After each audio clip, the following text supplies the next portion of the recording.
អ្នកនរគ្នាស្វាគមន៍សាជាថ្មីមកកាន់ channel របស់ខ្ញុំហើយនេះគឺជា first video របស់ខ្ញុំនៅក្នុង channel YouTube ចឹងណាថ្ងៃនេះមកដែរខ្ញុំនឹងមកប្រាប់អ្នកទាំងអស់គ្នាអំពីរបៀបលេង The Spy យកបាល់ធ្វើម៉េចឲ្យបានច្រើនណាដោយក្នុងមួយថ្ងៃហ្នឹងគឺយើងអាចរកបាន200បាល់ទៅ300បាល់ឯណោះអញ្ចឹងចំណុចទី1គឺយើងគ្រាន់តែចូល login game ណាយើងចូល login ទៅគឺយើងនឹងទទួលបានបាល់ហើយដល់កន្លែង login ហ្នឹងគឺគេដាក់យើងជាប្រចាំខែមកយើងគ្រាន់តែ login ទៅគឺយើងបានជាមួយនឹងបាល់នឹងកាក់អីផ្សេងៗអូខេចំណុចទី2វិញគឺអត់មានពិបាកទេគ្នាយើងគឺតម្រូវឲ្យគ្នាយើងបំពេញ mission ណាអូខេកន្លែង mission ហ្នឹងគឺយើងធ្វើម៉េចរកឲ្យបាន1000 point ណាដោយ point ក្នុង quest មួយចឹងគឺមាន250 point អញ្ចឹងគឺយើងត្រូវបំពេញ4 quest ណាដើម្បីទទួលបាន30បាល់នៅក្នុងនោះអូខេចឹងឥឡូវខ្ញុំទៅបំពេញ quest មួយសិនខ្ញុំសល់តែមួយ quest ទៀតគឺខ្ញុំគ្រប់ quest គេអញ្ចឹងគ្រប់ point ណាអញ្ចឹងខ្ញុំទៅលេងបំពេញហើយតោះ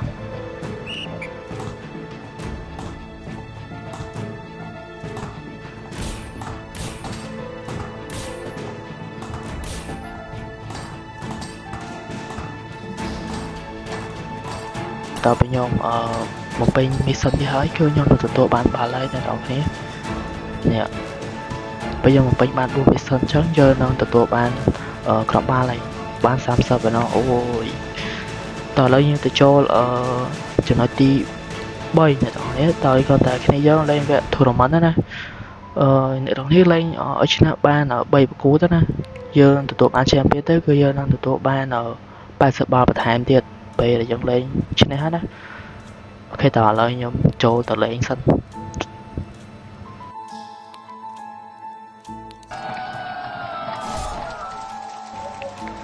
អូខេអ្នកនរគ្នាបន្ទាប់ពីយើងលេងឈ្នះហើយគឺយើងនឹងទទួលបាន80បាល់បន្ថែមទៀតហើយអ្នកនរគ្នាបើសិនអ្នកនរគ្នាតណែអីចឹងគឺអាចលេង farm បាល់នៅកន្លែងទៅយើងលេងវគ្គធម្មតាទេប៉ុន្តែទៅពេលដែលយើងលេងគ្រប់ point គេអញ្ចឹងគ្រប់ការប្រកួតគេលើកពីដងម្ដងអញ្ចឹងគឺយើង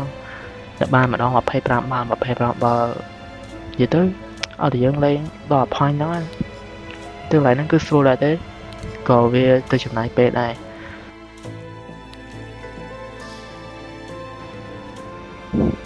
អូខេអញ្ចឹងវិធីរកបាល់ទៀតគឺនេះជាវិធីដែលខ្ញុំធ្វើរហូតទៅណាអូខេអញ្ចឹងយើងធ្វើម៉េចយើងទៅចាប់កីឡាករយើងលក់កីឡាករយកបាល់តោះអ្នកនរគ្នាអត់ទៅចំណាយបាល់នៅក្នុងកន្លែងចាប់ហ្នឹងឯងអ្នកនរគ្នាត្រូវរកអាកាសនេះអាកាសចាប់កន្លែងកន្លែងកីឡាករហ្នឹងអញ្ចឹងអាកាសហ្នឹងគេរកនៅកន្លែងណាចាអាកាសហ្នឹងអត់មានបាល់អត់ទេអ្នកនរគ្នាទៅលេងវគ្គ Snow Red យកអាខុញមកវាហ្នឹងនេះយកអាខុញមកវាហ្នឹងយកទៅដូរជាមួយនឹងticket នៅក្នុងហ្នឹង ticket អាកាសដែលខ្ញុំនិយាយមិញហ្នឹង yes នេះឥឡូវខ្ញុំដូរហ្មងទៅដូរយកទៅអ្នកនរគ្នាមិនទិញ item អីក្នុងហ្នឹងក៏បានដែរ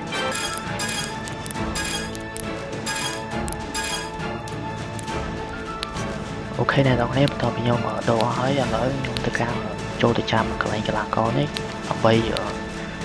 បានកីឡាករគីកាកាណាដើម្បីដូរយកបានអញ្ចឹងទៅតើឥឡូវខ្ញុំទៅការចាប់មួយសិន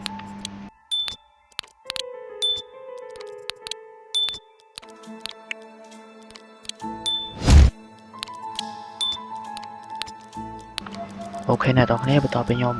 ចាប់កីឡាករហើយឥឡូវខ្ញុំទៅការចូលលក់ hero សិនយើងលក់កីឡាករអនណា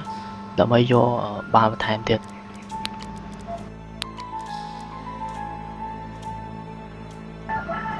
អូខេអ្នកនរគ្នាឥឡូវ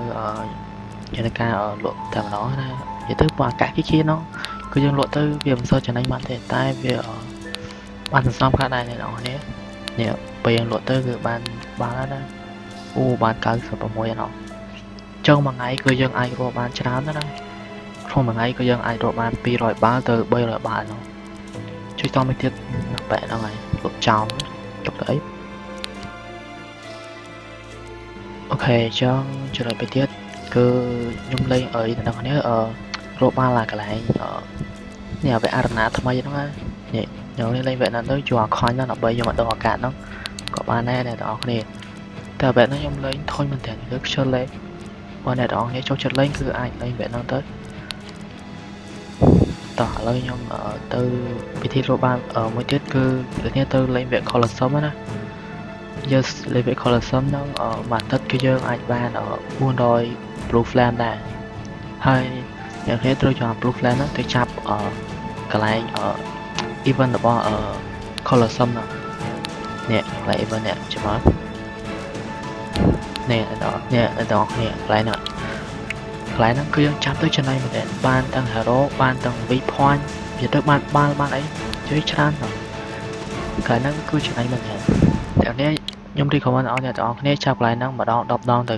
កុំចាប់ម្ដងអីប្រយ័ត្នអត់បានបាល់ចឹង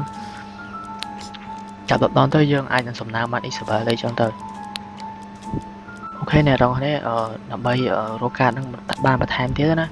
អ្នកនេះត្រូវដោះកន្លែង achievement តាម hero ណាយ៉ាកន្លែងហ្នឹងអ្នកនរគ្នាពេលអ្នកនរគ្នាដកបានគឺអាចបាន10កាតពេលដែលយើងដកបានចូល elite ទៅបើចែនេះចែ Irene នេះគឺខ្ញុំដកចិត្តបានហើយអ្នកនរគ្នាលេងទៅ Colosseum មួយវគ្គទៀតគឺគ្រប់មកអញ្ចឹងដកបានគឺខ្ញុំទទួលបានអាកាសហ្នឹងចំនួន5បន្ថែមទៀតដើម្បីទុកចាប់កីឡាករហ្នឹងទៅហើយនេះclear របស់ខ្ញុំគឺនៅច្រើនដែរយ៉ាងអ្នកនរគ្នាខ្ញុំមានតែប៉ុណ្្នឹងទេសង្ឃឹមថាអ្នកនរគ្នានឹងរកបាល់បានឲ្យច្រើនណាវីដេអូខ្ញុំគឺមានតែប៉ុណ្្នឹងទេសង្ឃឹមថាអ្នកនរគ្នានឹងចូលចិត្តអរគុណអ្នកនរគ្នា